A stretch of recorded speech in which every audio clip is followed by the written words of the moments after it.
اب آئیے ہم اصل موضوع کی طرف ہم لوٹتے ہیں۔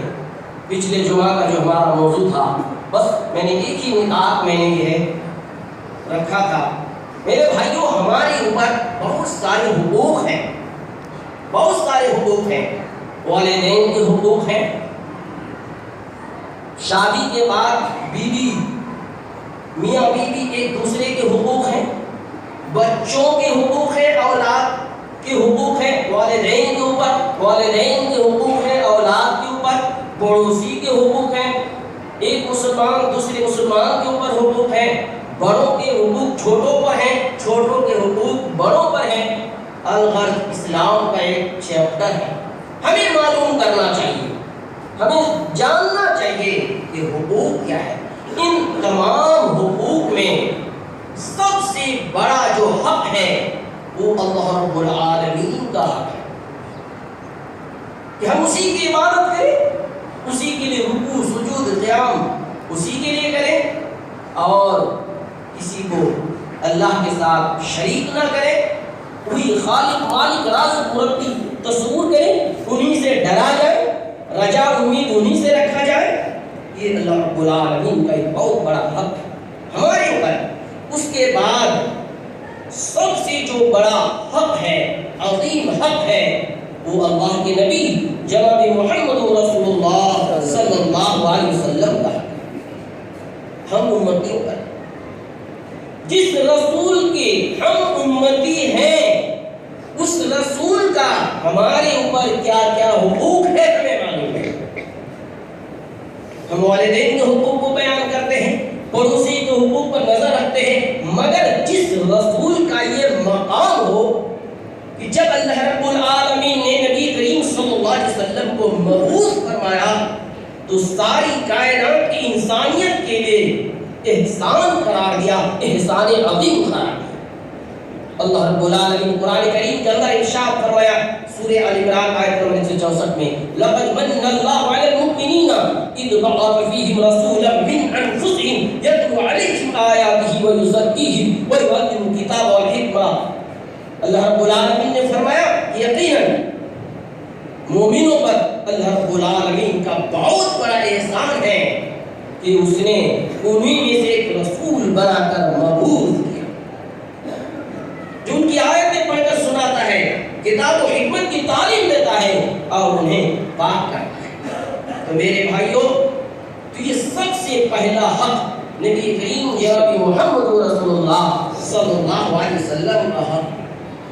پہلا حق بندوں کے اوپر کیا ہے کہ ہم آپ صلی اللہ علیہ وسلم کو اللہ کا بندہ اور اس کا آخری رسول قرار دیں کہ آپ صلی اللہ علیہ وسلم اللہ کا بندہ ہے اور اللہ کے آخری رسول ہے۔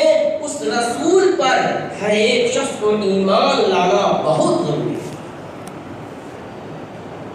اللہ رب العالمین نے ارشاد فرمایا سبحان الذی اسری بعبدہ لیلا من المسجد الحرام الی المسجد الاقصی، پاک ہے وہ ذات جس نے اپنے بندوں کو، اپنے بندہ کو یعنی محمد صلی اللہ علیہ وسلم کو رات کے کچھ حصے میں مسجد حرام سے مسجد اقصی تک سیر کرائی۔ یہاں پر اللہ رب العالمین نبی کریم صلی اللہ علیہ وسلم کو بندہ کہا ہے، یہ اللہ کا بندہ ہے۔ اور خود نبی کریم جناب محمد رسول اللہ صلی اللہ علیہ وسلم نے ارشاد فرمایا انما انا عبد فقولوا عبد اللہ ورسولہ، اے لوگوں میں اللہ کا بندہ ہی ہوں تو تم بھی کہو میں اللہ کا بندہ اس کا رسول ہوں۔ تو ہمیں یہ عقیدہ رکھنا چاہیے کہ آپ صلی اللہ علیہ وسلم اللہ کا بندہ ہے۔ وہ الگ بات ہے کہ ہم انسان میں اور نبی کریم صلی اللہ علیہ وسلم نے بہت فرق ہے، یعنی انسان کے اعتبار سے بالکل برابر ہے۔ یا یوں جانیے، یوں سمجھ لیں کہ آج جمعہ کا دن ہے، آج جمعہ کا دن ہے، آج بھی 12 گھنٹے کا دن ہے، کل جمعرات تھا، کل بھی 12 گھنٹے کا دن تھا، کل بھی 12 گھنٹے کا دن ہوگا۔ کیا دن ہونے میں کوئی فرق ہے؟ کوئی فرق ہے؟ کوئی فرق نہیں، لیکن جو مقام آج کا ہے، آج کے دن کا ہے، جو مقام جمعۃ المبارک کا ہے، وہ مقام جمعرات اور سنیچر کے دن کا ہے۔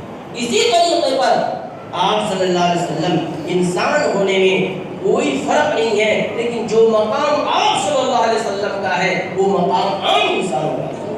اور اللہ کے نبی صلی اللہ علیہ وسلم پر ایمان لانا بہت ضروری ہے۔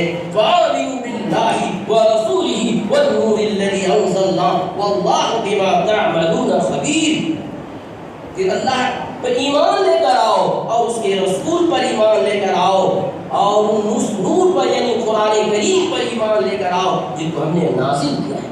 تو پہلا حق امت پر کیا ہے کہ وہ اللہ کا بندہ مانے، آپ صلی اللہ علیہ وسلم کو، اور آخری رسول مانے اور اس پر جو ہے ایمان لے کر آئے۔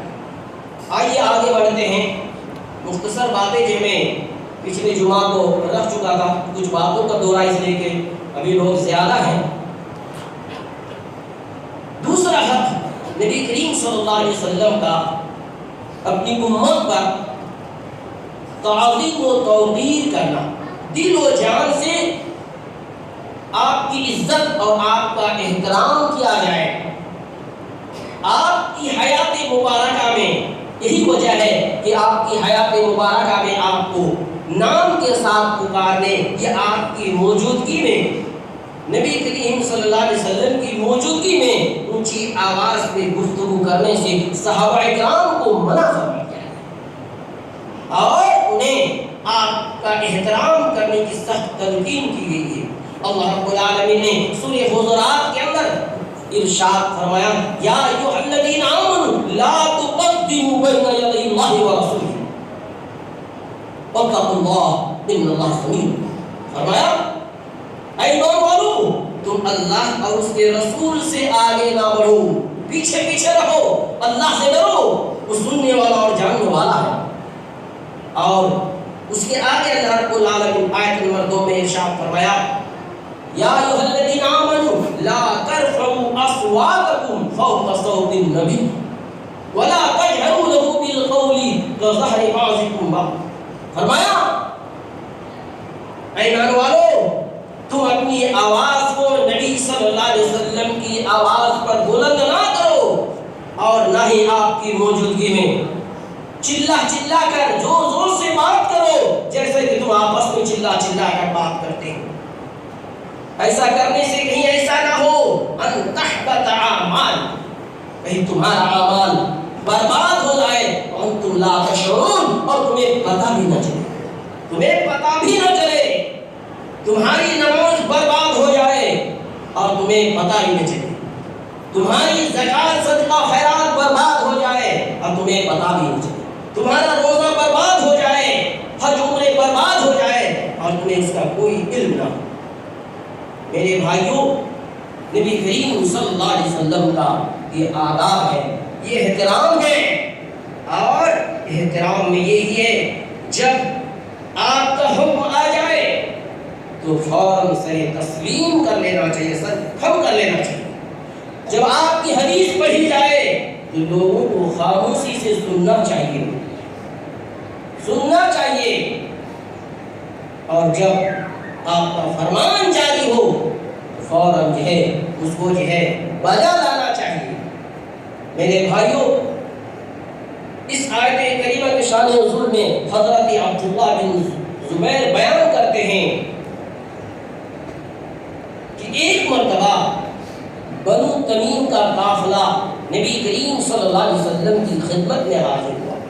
حضرت ابو بکر صدیق رضی اللہ تعالی عنہ نے فرمایا، اے اللہ کے نبی صلی اللہ علیہ وسلم، آپ اس قافلے کے امیر قعقاع بن معبد کو بنا دیجئے۔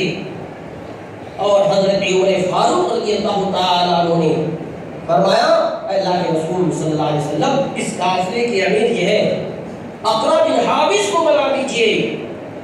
دونوں کے مابین تکرار ہو گئی، آوازیں بلند ہو گئی، تو اس پر یہ آیت کریمہ نازل ہوئی۔ عبداللہ بن زبیر بیان کرتے ہیں کہ آیت کریمہ نازل ہونے کے بعد حضرت عمر فاروق رضی اللہ تعالی عنہ آواز اتنی پست ہو گئی، اتنی دبی آواز سے آپ صلی اللہ علیہ وسلم سے بات کیا کرتے تھے، بس اوقات آپ کو جو ہے دوبارہ پوچھنا پڑتا تھا کہ کیا فرمایا۔ یہ صحابہ کے عالم تھے۔ اور حضرت ثابت بن قیس کے متعلق حضرت انس بن مالک فرماتے ہیں ان کی آواز قدرتاً بلند تھی. اس آیت کریمہ کے نازل ہونے کے بعد آپ کی مجلس میں شرکت کرنا بند کر دیا, غیر حاضر رہنے لگے. اللہ کے نبی صلی اللہ علیہ وسلم نظر دوڑائی, دیکھا کہ فلاں شخص غائب ہے. پوچھا کہاں ہے وہ شخص؟ ایک شخص نے کہا اے اللہ کے نبی صلی اللہ علیہ وسلم اگر آپ اجازت دیں تو میں اس کے گھر جا کر اس کی خبر لے کر آؤں. مسلم شریف کی حدیث بھی اس بات کی صراحت ہے کہ جو شخص حضرت ثابت بن قیس کے یہاں گئے تھے وہ حضرت سعد بن معاذ تھے. وہ اس کے گھر گئے, دیکھا کہ وہ سر جھکائے بیٹھے ہوئے, مایوس بیٹھے ہوئے, غمگین بیٹھے ہوئے ہیں. کہا کیا بات ہے, تمہارا حال کیا ہے؟ انہوں نے کہا کہ میں تو ہلاک ہو گیا, میں برباد ہو گیا, اس لیے کہ میری آواز نبی کی آواز سے بلند ہے, میرا تمام اعمال برباد ہو گیا اور میں جہنم والوں میں سے. یہ جواب سن کر وہ شخص حضرت سعد بن معاذ واپس آئے, اللہ کے رسول صلی اللہ علیہ وسلم کی خدمت میں آئے اور ان کے متعلق سے خبر دی. اللہ کے نبی صلی اللہ علیہ وسلم نے فرمایا اے سعد بن معاذ جاؤ, ان کے گھر میں دوبارہ جاؤ اور انہیں خوشخبری سناؤ کہ تم جہنم والوں میں سے نہیں ہو, تم جنت والوں میں سے. یہ صحابہ کرام کی عزت کہ آپ کس طرح تعظیم کیا کرتے تھے صحابہ کرام آپ کی ہر چیز میں. آئیے ایک جھلک دیکھتے ہیں کہ صحابہ کرام اب کس قدر احترام کیا کرتے تھے. حضرت عروہ بن مسعود الثقفی اس وقت ایک مشرک تھے,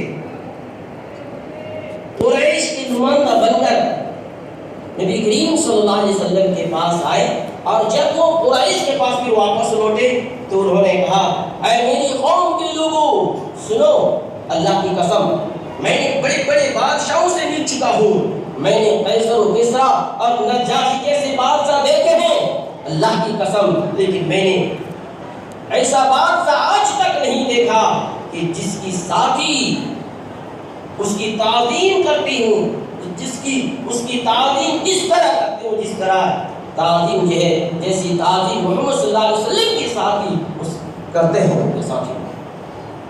اللہ کی قسم جب وہ کھنکھارتے ہیں تو ان کے منہ سے نکلنے والا بلغم ان کے ساتھی میں سے ہر ایک ہتھیلی نہیں دیتا اور فوراً اپنے چہرے میں اور بدن میں مل لیا کرتا تھا. جب کوئی وہ فرمان جاری کرتے تو فوراً اس کو بجا لا دیتے.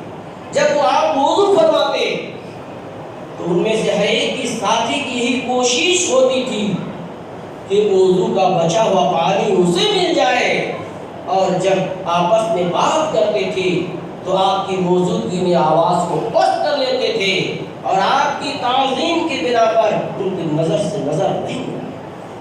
میرے بھائیوں سوچنے کا مقام ہے, آپ کی تعظیم کا لازمی تقاضا یہ ہے کہ آپ نے جو دین امت تک پہنچایا اس دین کو کامل اور مکمل تصور سمجھا جائے اور ان میں کمی بیسی نہ سمجھا جائے. جن باتوں کا آپ نے حکم دیا ہے ان کو بجا لایا جائے اور جن کاموں سے منع فرمایا ہے اس سے دور رہا جائے, اور آپ کی سنت کو زندہ کیا جائے, آپ کی دعوت اور توحید کو خوب عام کیا جائے, خوب پھیلایا جائے, اور شرک و بدعت کے خلاف جہاد کیا جائے, اور آپ کی سیرت کو اپنایا جائے, اور جھوٹی اور گڑی ہوئی بات کو آپ کی طرف منسوب نہ کی جائے. یہ ادب و احترام ہے. میرے بھائیوں باتیں بہت ہیں, انشاءاللہ بقیہ باتیں آئیں گی. بہت اچھا ٹاپک کا موضوع ہے کہ ہمیں کیا کرنا چاہیے آپ صلی اللہ علیہ وسلم کے تعلق سے. انشاءاللہ بقیہ باتیں آئیں گی. چونکہ حالات وقت یہ ہے, حالات و وقت اجازت دینے سے قاصر ہے, اس لیے میں اپنی باتوں کو جو ہے کہ وقت مقررہ پر ختم کر رہا ہوں. اللہ رب العالمین سے دعا ہے اللہ تمام مسلمانوں کو عمل کرنے کی توفیق عطا فرما. یا اللہ صالح عمل کرنے کی توفیق عطا فرما. یا اللہ ہم پر جو پریشانیاں اور مصیبتیں آئی ہیں یا اللہ ان مصیبتوں کو جلد سے جلد ختم فرما. یا اللہ ہمیں جو بیمار ہے رب العالمین صحت کاملہ عاجلہ عطا فرما. یا اللہ ہمیں جو پریشان ہے رب العالمین کی پریشانی کو دور فرما. یا اللہ جو روزی روٹی سے پریشان ہے رب العالمین روزی روٹی میں کشادگی عطا فرما. آمین یا رب العالمین. واخر دعوانا الحمد للہ رب العالمین. اللهم صل